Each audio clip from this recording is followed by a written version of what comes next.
I am the president of Utloo. UTLOO, Utloo. Tell them what Utloo mean, Pastor. Some of them don't hear. Utloo, UTLOO, is the Uncle Tom Lookout .org. Hey, morning crew, because you are not as deep into politics as I am. Okay, great. I think that there is something that you need to know. Some members of the Republican Party are not the only ones wanting President Obama to fail. Tavis Smiley and Cornel West are doing a so-called poverty bus tour under the guise of highlighting that issue, because we all know poverty did not exist before January 20th, 2009. However, if you check their records, you will find that they have done a lot of poverty pimping through book sales, TV appearances, speaking fees, and promoting the woe is me mindset among the disenfranchised and discouraged. This has been their hustle for a long time, and now President Obama has threatened that with this message of hope and self-empowerment. Just think of what would happen if more people made the effort to tap into their God-given abilities. These jokers would be out of business. Their plan is to discourage a large voting bloc of the president's base so that their lucrative hustle will once again be secure. He has a point, but people have been making that point to him for 3 years now. It's always been so amazing to me, and Dr. West and I make this point, I think, in the book, The Rich and the Rest of Us, that the way he campaigned so brilliantly, it's hard to think of a campaign peers run more brilliantly than the Obama campaign 3 or 4 years ago. They stayed on message. They controlled the narrative. Brilliant campaign. Somehow when they got to Washington, they got off message. They've not been able to get back on track, as it were. Now, of course, you and I both understand that campaigning and governing are two different things. So this is not maybe the first time he has acknowledged this, but everybody else in Washington has been saying this for a couple of years now. Cornel, let me turn to you about this sort of debate going on about whether he was right or wrong, or whether it mattered at all that he didn't attend the NAACP convention. He hasn't done for the last 3 years. Mitt Romney went, and we'll listen to what happened to him there in a moment. This video begins with the comedian Steve Harvey pointing ridicule at Tavis Smiley and Cornel West, the lightning rod couple of black men who faced widespread ridicule in the black community for challenging Barack Obama to do something specifically for black people. Both of these men paid a heavy price for their criticism. But did they have a point? It's starting to look like they did.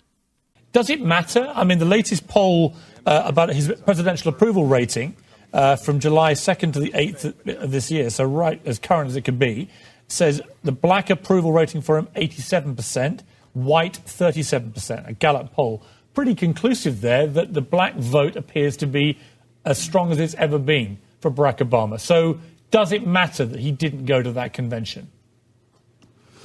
I think that on the one hand he should have been there, but the issue is so much deeper than whether he should have been there or not.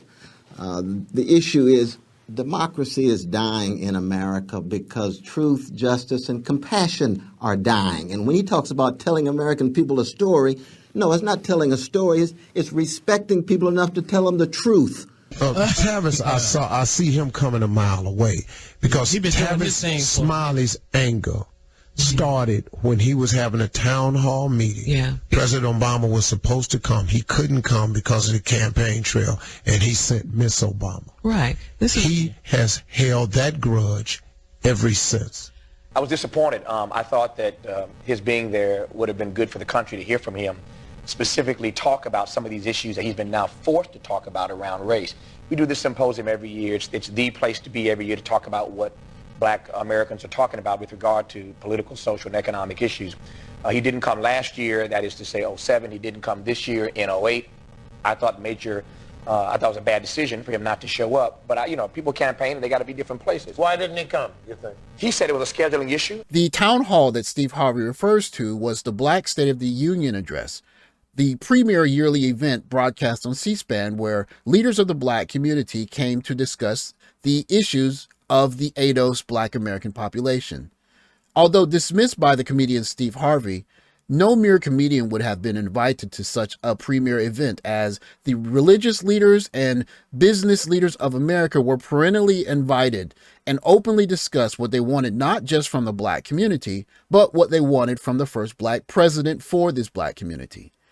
Ultimately, it was the criticism that came from asking of these things from Tavis Smiley that prompted him to end this premier meeting in 2011. Tavis Smiley was behind Hillary Clinton when she first came out, as was quite a few African Americans. Oh, yeah. I could name them. I understand that. But now that Hillary Clinton is not your candidate, the anti-Barack Obama movement, what sickens me is you don't have any real basis behind your dislike for this man. The top 10 reasons black folks should not have been surprised at Barack Obama's brother's smackdown. Number 9, Jesse Jackson Sr. tried to clue us 16 years ago. Y'all got caught up on his comment wanting to cut off Obama's private parts. Remember that hot mic moment with Jesse Jackson? Well, what Reverend Jackson said way back then was that Obama had a way of talking down to black folk, and Jackson could not abide it. Every time Obama does it, it makes me want to cut off his you-know-what. That is the entire frame of what Jesse Jackson said. Was it elegant? No. Was it accurate? Well, you decide. You're not basing it on anything. You all, please look at the facts of what this man's platform was about and see if you don't fit into the platform. How can he raise a flag for black people and be the president of the United States? Yeah. It's utterly ridiculous. That doesn't make sense. Yeah. Y'all, do you know that would be death to his second term if he was standing up talking about, I'm going to do this for black people? He's got to do it for the country. We all live in this country. That would be so shallow, though, to think. Man, I would be disappointed in him if he did Absolutely. that. Absolutely. Really Just because he's black, that doesn't mean that we have to vote for him if he's not doing the right thing for the country. We all live in this country. Right. Too many non-blacks voted for this man. The president ought to start using the word poor. He ought to say P-O-O-R. He ought to say P-O-V-E-R-T-Y. Don't be afraid to talk about the poor, to say the word poverty. In 3 presidential debates the last time around between Obama and McCain, the word poverty, the word poor never came up one time. Last year in his State of the Union address, the president became the first president since 1948 in that speech to not say the word poor or poverty. One, we have to call it what it is. Number 2, there ought to be a White House conference on poverty. We have conferences on everything else in the White House. Why not a White House conference on poverty? See, right there.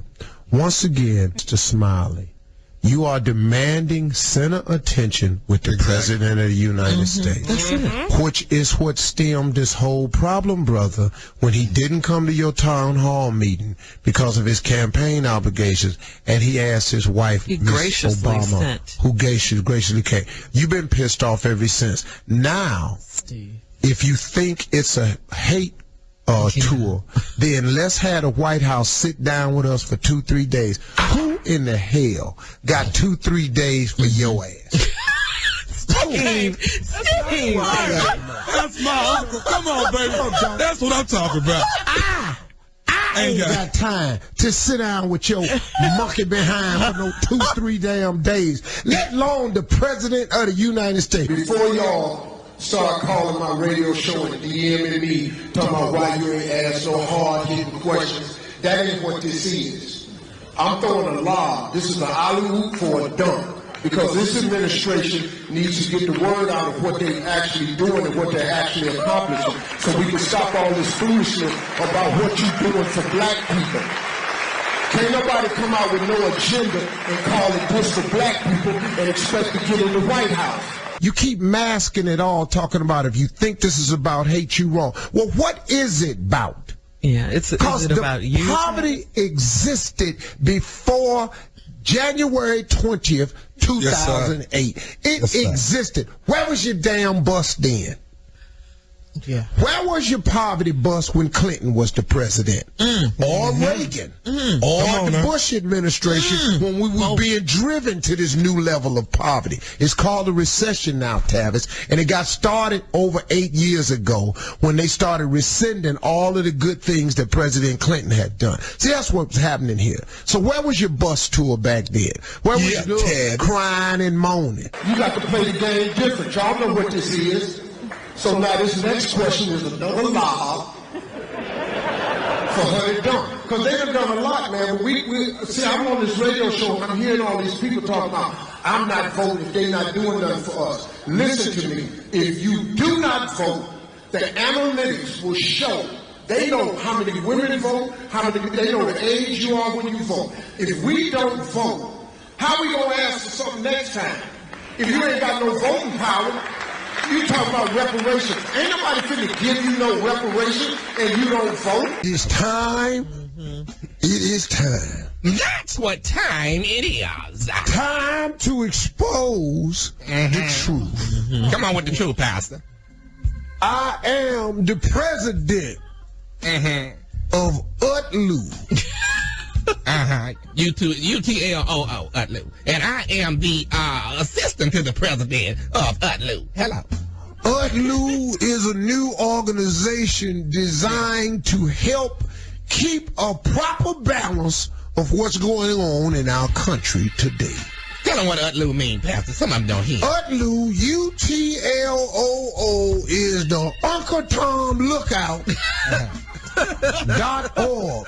That's right. When you see one, call up. Have you seen one lately, Deacon? Number 2, all that said, how do you now lecture black men about not showing up for Harris when you were the last one through the door to endorse Kamala Harris? In truth, black men had already lined up behind Harris before Obama showed up late. Perhaps the better strategy last week would have been for Obama to tell black men how he got his mind right, what process he went through to change his mind and support the sister. But that's not a lecture, y'all. That's not a stump speech. To me, that's a town hall meeting in conversation with black men, not talking down to black men. That's a dialogue, not a monologue, where your tone is suspect and your decibel level keeps rising as you try unsuccessfully to connect with the folk you're speaking to in the room. For a span of time covering almost 20 years, Steve Harvey has touted himself as one of the leading black voices in the political arena. His referring to the challenge that Tavis Smiley and Cornel West posed to then President Obama as being Uncle Tom's is an expression of his seemingly Mount Rushmore status in the black community. But in a very interesting turn, it is precisely his presence, his voice, that is repulsing a growing number of growingly politically savvy, independently thinking black people, and specifically black men, into making a very new political choice. Going from referring to challenging President Obama as being an Uncle Tom to now touting his lobbing softball questions to Madam Vice President Harris, he and his ilk represent a growingly unpopular voice in the modern day election. But instead of taking the bait, Tavis Smiley responds with facts that have driven a growing group of independently thinking black men in a new direction. And the number one reason black folks should not have been surprised at Barack Obama's smackdown is because this is not some new or strange phenomenon. Let me put it this way. If you were surprised by Barack Obama's comments last week, I can tell you who was more surprised. Care to guess? Barack Obama. I know he is still scratching his head. I've been talking down to these Negroes for 15 years. Now they're going to act all brand new like they don't know me? Help me, Holy Ghost. No, y'all know who I am. I'm the one who at the Congressional Black Caucus dinner told y'all to stop whining, stop crying, stop complaining, take off your slippers and go do something. I'm the same one who admonished black men during my commencement address at Dr. King's alma mater, Morehouse College. Somebody rescue me if I'm wrong. I'm the same one who gave black men the business at a black church on the south side of Chicago, wait for it, on Father's Day. Y'all know who I am. I'm the one who sang Amazing Grace in South Carolina. I'm the one who broke y'all off some Al Green at the Apollo in Harlem. Now you acting all funny style. Y'all Negroes know me. I'm the one who told you repeatedly, I am not the president of black America. I'm the president of all America. Y'all Negroes are killing me. your dear friend, my dear friend, and your supporter, Dr. Cornel West, and I were in a conversation the other day, and we were going back and forth as we tend to do about these these issues. And the point was made that if you had the support, speaking of symbolism, if you had the support that Jesse Jackson had in Black America, in '84 or '88, this race would be over. What I want us to do is to focus on the fact that this can be done. And then once people break through that threshold, then they can ask themselves, okay, is this guy a guy who is going to care about me and work on behalf of my issues? And there I can say, look at my track record. As a community organizer, you know, I didn't go to the fancy white shoe firm. I worked as a civil rights lawyer. I worked in public housing. I have fought on issues that are hard, like criminal justice issues, where there's a political cost to pay. And I will put my record against any of those candidates, and once they realize that record, then I think we're going to be in a strong position to win. Looking at the personal and private life of Tavis Smiley, he has undoubtedly taken some setbacks in the last few years. Many of them may be directly related to his taking a very unpopular stance against a very popular president. But as we fast forward to 2024, did he indeed understand what we were looking at and was the only one with the courage to call it out? Because now, as a greater number of Black people, and specifically Black men, look at the situation around us, and even the finger wagging talking to that came from the once former extremely popular Black president, Tavis Smiley looks like he knew all along. And Jesse Jackson, although he didn't have the most diplomatic way of saying it, saw something coming. Well, in 2024, that something is here, and a growing number of Black men are not here for it. Hats off to Tavis Smiley for taking the tough position when it wasn't popular, even though it appears he was right. Thanks for watching. Like, subscribe, comment below. Catch you in the next video. Take care.